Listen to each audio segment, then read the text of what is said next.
So Google just showed us the entire Pixel lineup, the new Pixel Watch 5 and a tracker that's arriving late to the party that Apple and Samsung already started. So in this video, I'll tell you exactly where Google copied itself, where it copied Samsung and a little bit of nothing phones, and let you know if it finally pulled ahead of Apple or not. So as usual, watch first and buy smart. Now visually, the biggest change across the entire lineup is the camera bar. Now on the standard Pixel 11, it is now 40% thinner than before, with an all-glass surface running the full width of the camera bump compared to the previous generation. Now you get 4 colors this year: Frost, which is still in white, thank God for that, or Obsidian if you want something a bit more safe, or you can go with the Hibiscus or Pistachio if you want to really stand out. But both Pro models shares the identical specs. The only difference is the screen size, which is a 6.3 inch on the Pro and a 6.8 inch on the Pro XL. And it has the Corning Gorilla Glass Victus 2 production with a screen that is 2 times more scratch resistant according to Google. Now compare that to the Galaxy S26 Ultra that we reviewed, which has released earlier this year. Samsung went flatter and more squared off on the edges, while Google is still rounding everything up to a softer grip per se, and Apple's iPhone still keeps the aluminum frame and flat sides too. So that is 3 completely different philosophies. But here's where and what got cut this year. The temperature sensor is gone from the Pro models entirely. So Google's own team admitted that it was a call that was a very well loved feature, but they choose to prioritize the new highlight and a redesigned camera bar instead. So highlight isn't just a blinking light at the back of the phone, or it's not for the sake of having a blinking light. Now it is an LED light that sits at the side where the flash usually is, so this doubles up as a flash as well. So technically it is quite a RGB lighting if you think about that. Now the whole point of this highlight feature is for you to use the phone face down and still know what's happening, which is very similar to what Nothing is trying to do or has been doing. So if your phone is face down and someone in your favorite contacts calls you, the ring lights up in a color that you actually assign to the person. So if your wife calls, that is one color. If your boss calls you, especially on a Sunday, that's another color. So you'll know not to pick up the phone. Now I'll be testing this out further when I have the review unit, but the question is that, is trading the temperature sensor a downgrade compared to having a notification light or the highlight? Well, ask yourself, how many times did you actually use that thermometer on your Pixel 10 Pro if you had one? Maybe once to check your coffee, maybe twice to point it at your kid's forehead or your friend's forehead, and then still not trusting the whole reading. Well, for me, I forgot about it and I never used it at all. Now compare that to a light that tells you who's calling without touching your phone. That is something that you actually use daily. And Google is doing something different here compared to Samsung and Apple, because Apple gives you dynamic island, but that still needs your screen to face up. And Samsung's cover screen on the flip does something similar, but only if you flip the phone and you have to own a flip phone. So it's a nice tribute to Nothing if you think about it. Right? Now as for cameras, here's where the real story is this year, because the base Pixel 11 gets a 48 megapixel main sensor with 56% more light sensitivity than the Pixel 10 last year. Then the ultra wide is a 13 megapixel with a 120 degree field of view, and the telephoto is a 10.8 megapixel with 5 times optical and now stretches all the way to 30 times super zoom. And while the selfie camera comes with a 10.5 megapixels with a 95 degree field of view and autofocus. But the Pro and the Pro XL goes further, because there's a brand new 50 megapixel main sensor sized at 1/1.3 inches, the largest sensor that Google has ever put behind a Pixel lens. And that goes across the 1 times to the 5 times zoom range. Then the ultrawide jumps to a 48 megapixel with macro focus built in, and the telephoto lens is a 48 megapixel too, with 30% better light sensitivity than before and has 120 times pro zoom. But the front camera over here is massive at 42 megapixel with 103 degree field of view, and the night side capture, where it takes quite a while for you to take some night shots, that is 4 times faster across all of the Pixel lineup. Now for context, Samsung is still leaning on sheer megapixel count on the S26 Ultra, while Apple has always been on the opposite route on the iPhone, because they have fewer megapixels but have heavier computational processing behind every single shot. But Google is now trying to do both at once, bigger sensors and more aggressive on-device AI. So whether that actually beats the iPhone when it comes to actual low-light shots, well, we'll only know once we do an in-depth review of that. So do subscribe to the channel if you guys haven't done so. Now, beyond the hardware, Google's leaning hard into the two new camera software features. One is called the Magic Capture, which works off video, not stills. So once you start recording and stop recording, Gemini analyzes around 500 frames from that particular video clip to find a single best moment that runs through a pixel photo pipeline for things like unblur or upscaling and HDR plus quality as well. And it gives you few high resolution photos from that video. Now, Google confirmed that this is genuinely enhanced, not just a screenshot pulled from a video frame. Then there's the camera looks, which is the second edition, very similar to iPhone's photography style, where you can set different color profiles from natural for a relaxed detail, shadows for a deeper contrast, or vanilla for a warmer, softer tone with a golden glow. Now, on top of that, there's also 6 more distinctive looks available, including few film emulations. But if you make content on your phone,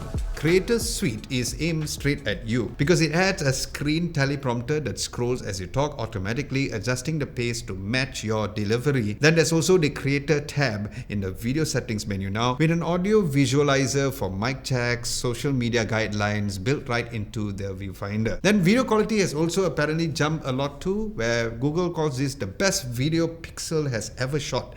So we shall see about that during my in-depth review. Then Video Boost also returns on the Pro devices up to 8K quality, and there's a new feature called Pro Stable Video that automatically activates in shaky, bright light scenes, so your run and gun footage is steady even while you're jogging. Then as for the chipset, every phone this year runs on the Tensor G6, which has doubled the memory bandwidth to support Google's most advanced Gemini Nano model yet. And Google claims up to 3.5 times faster when it comes to on-device AI while using 3.5 times less energy. Then the CPU is also 25% faster web browsing and 15% faster app loading with up to 20% better power efficiency.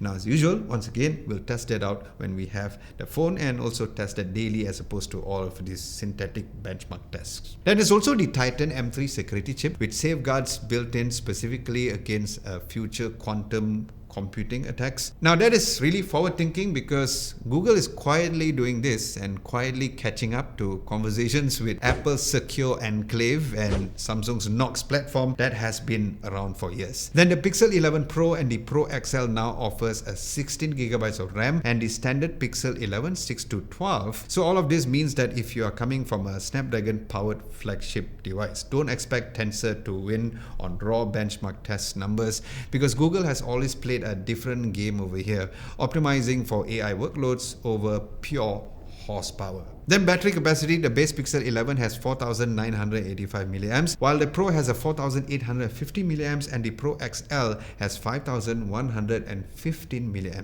Then wireless charging also moves to 25 watts with Qi 2.2 across the board. Now, if you guys are finding this video helpful so far, do give this video a nice big thumbs up to tell the people running the YouTube algorithm that this video was good for you, and a subscription will be extra sweet too. So thank you very much in advance. Now let's talk about the Fold because Google made some very bold claims over here. So the Pixel 11 Pro Fold is 10% lighter and almost 1mm thinner than the Pixel 10 Pro Fold, with the thinnest bezel of any Pixel Fold so far, which still looks quite outdated if you ask me. Now the back cover comes with a new glass fiber composite paired with a new hinge that is better to protect the inner display from accidental drops. Combine all of that, Google says that it makes the phone 3 times more durable than last year's model, but it keeps also the IP68 dust and water resistant. Now will this survive Zach from Jerry Rick's Everything's Ben test? Well, we shall see because last year it didn't. It even exploded. Now both the inner and the outer display is using the Super Actua display, which are 20% brighter this year, which has 3600 nits of peak brightness. Camera wise, you're getting a new 48 megapixel wide sensor, a 10.8 megapixel telephoto at 5 times optical zoom, stretching to 30 times super zoom, and a 10.5 megapixel ultra wide at 120 degrees field of view. Then the inner and the selfie camera sits at 10 megapixel each. Then the battery capacity over here is 4750 milliamps with 50% charge in 30 minutes, and wireless charging is now 20% faster than before. Now compare that against the Samsung Galaxy Z Fold series that I covered during Unpacked. Well, Samsung is still choosing raw thinness, while Google is now positioning the durability as the actual headline when it comes to their foldables, probably because of what happened last year. So thank you, Zach. Next, let's talk about the Gemini Intelligence. Now, this is Google's direct answer to Apple's Intelligence and Samsung's Galaxy AI. So, Gemini Intelligence now shows as a rich contextual cards, which has flight details, restaurant previews, calendar checks right into your conversation. And when I asked directly during my brief whether or not this particular version or these cards that appears in your messages, is it only for the Google messages, and Google has confirmed that this will work across WhatsApp, Telegram and every messaging app supported on Android.